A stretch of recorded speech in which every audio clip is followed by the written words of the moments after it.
ডাকসু সাবেক ভিপি নুরুল হক নূর, আমার দ্বিতীয় সন্তান, ওরা মা হারা সন্তান, ওরা 3 ভাই 3 বোন থেকে ওর মা মারা গেছে। যখন কোর্টে উঠাইছে আমরা তীর্থের কাকে নেই তাকে এনেছি, প্রথম তাকে কোর্টে উঠা। তো আমি বাপ সহ্যহারা হয়ে গেছি, দেখতেছি 4-5 জন পুলিশ ওরে 2 হাত ধরিয়া কোর্টে উঠাইতে আনতেছে। আমি দৌড়াইয়া গিয়া ওই দরজার সামনে, কোর্টের দরজার সামনে গিয়া গায়ে হাত দিয়েছি। আমার সন্তান এক নম্বর তাকে না, আর সে আমার দিকে চাইতে পারে না, সে হাঁটতে পারে না, বাঁকা হইয়া পড়ে না। আমি আল্লাহর উপরে ভরসা করিয়া বলতে পারি, আমার সন্তান 3 ছেলে, আমার সন্তানরা আমার ফ্যামিলির ভিতরে কোনো মামলা মকদ্দমা, কোনো অন্যায় অত্যাচার, জুলুম, খুন, রাহাজারি, ছিনতাইয়ের ভিতরে আমার সন্তানরা নাই। আমি ইউনিয়ন পরিষদের মেম্বার ছিলাম। আল্লাহর উপরে ভরসা করিয়া কই, একটা গম, একটা চাল, একটা টাকা আমি আমার সন্তানদেরকে খাওয়াই নাই। আমি এই সমুদ্র সাগর পাড়ি দিয়ে ছেলে মেয়েদেরকে মানুষ করার জন্য প্রাণপণ চেষ্টা করছে। আল্লাহ রসের রহমত, দেশবাসীর দোয়ায় আল্লাহ তাকে ঢাকা ভার্সিটিতে পড়ার মতো তৌফিক দান করছে। সেই ক্ষেত্রে সে ঢাকা ভার্সিটিতে ইংরেজি বিভাগে লেখাপড়া করে 18 সালে কোটা সংস্কার আন্দোলনের হাল ধরে। সে কোটা সংস্কার আন্দোলনে তারা সফল যেভাবেই হোক হয়েছে। তারপর ঢাকা ভার্সিটি নির্বাচনে, ডাকসু সাবেক নির্বাচনে সে অংশগ্রহণ করায় আল্লাহর রহমতে আপনাদের 10 জনের দোয়ায় তাকে আল্লাহ নির্বাচিত করছে। কিন্তু নির্বাচিত হওয়ার পরও সে ডাকসুতে সঠিকভাবে বসতে পারে নাই। আমার মনে হয় আপনারা যে সাংবাদিক ভাইরা আছেন তারা সবাই সকল খবরের তথ্য তা আপনারা জানেন। যাই হোক, তারপরে সে ছোটখাটো একটা দল গঠন করছে, গণ অধিকার পরিষদ। গণ অধিকার পরিষদ মানে জনগণের কথা বলার পরিষদ। সে জনগণের পক্ষে কথা বলতেছে, এতে তার প্রতি হামলা মামলা যথেষ্ট কিছু হয়েছে।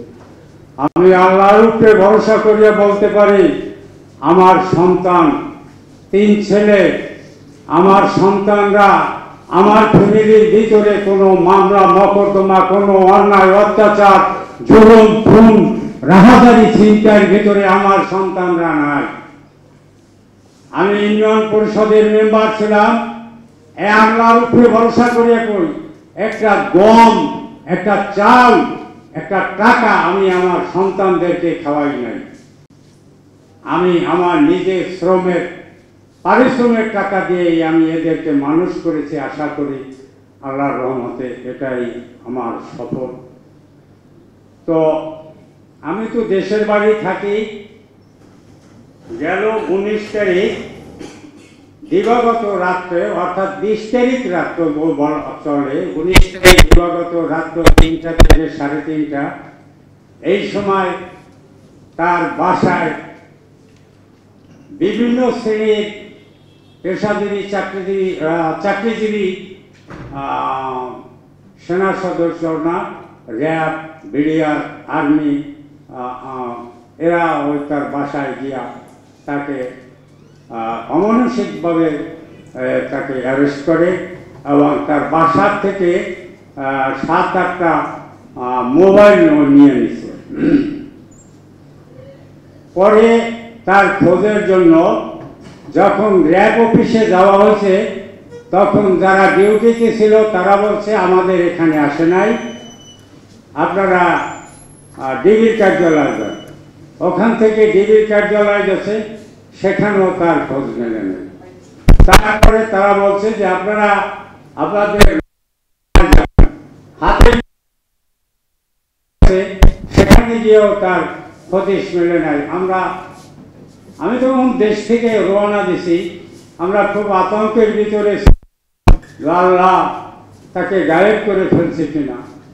আল্লাহর অশেষ রহমত, সে হয়তো গায়েব হয়নি। পরে 21 তারিখ রাত্রে তাকে ডিবির কার্যালয় থেকে কোর্টে নিয়েছে।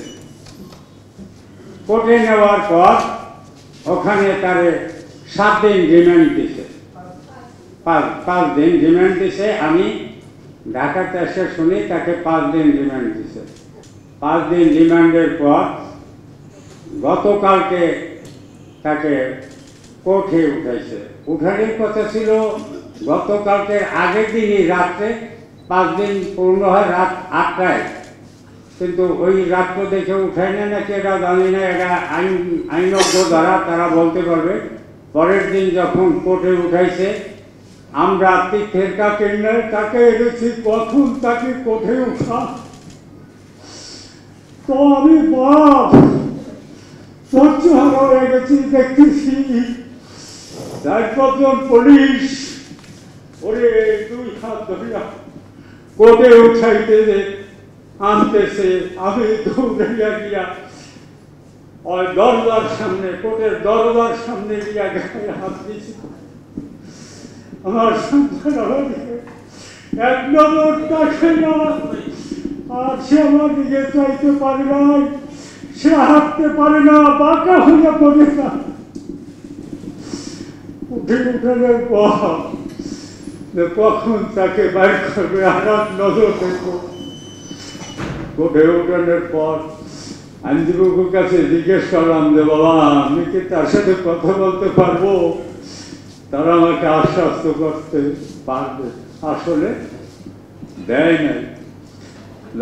কোর্ট থেকে যখন আবার বের করতেছে, তখন আমি সাংবাদিক, ইউটিউব ফেসবুক আলা যারা ছিল, পুলিশ প্রশাসনের যে লোকজন ছিল, তাদেরকে সরাই আমি আমার গায়ে হাত দিয়া, তার এই গায়ে দিয়ে হাত দিয়া দেখি তার হাতটা কালো হয়ে গেছে। তার শরীরে স্পর্শ করার পরে স্পঞ্জের মতো অনুভব করতেছি। তার আমি পিঠে এই থেকে গেঞ্জিটা টানি, আমি নিজেই, পুলিশ আমাকে তখন কিছু বলে নাই, আমি ফাঁক করে দেখছি তার সর্বশরীর জবরা জবরা হয়ে গেছে।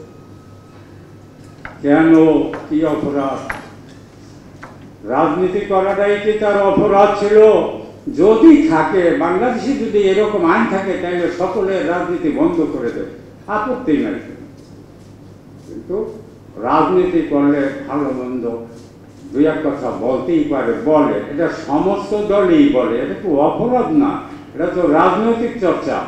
সেক্ষেত্রে এইভাবে অন্যায়ভাবে জুলুম করা, তাকে মারধর করা, তাকে নির্যাতন করা, এবং তাকে কোর্টে বলা হয়েছে, কোর্টে যখন তাকে দেখা হচ্ছে তখন জজ সাহেব বলছে যে আমি তাকে দেখব।